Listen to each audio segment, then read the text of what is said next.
ओम गण गणपतये नमः. माघ गणेश चतुर्थी म्हणजेच माघ महिन्यातील शुक्ल चतुर्थी तिथीला गणपतीचा जन्मोत्सव साजरा केला जातो. हिलाच तिलकुंद चतुर्थी किंवा विनायक चतुर्थी असेही म्हणतात. गणेश लहरी सर्वप्रथम पृथ्वीवर ह्याच दिवशी आल्या असे मानले जाते.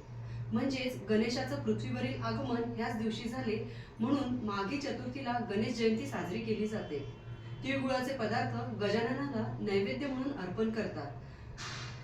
गणेश तत्व ह्या दिवशी नेहमीपेक्षा 1000 पटीने अधिक असते. गणपतीची विविध स्तोत्रे, मंत्र मंदिरात घराघरात म्हटले जातात, गायले जातात.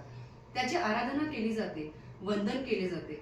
मंजुषा संगीत विद्यालय सादर करत आहे गणेश वंदना.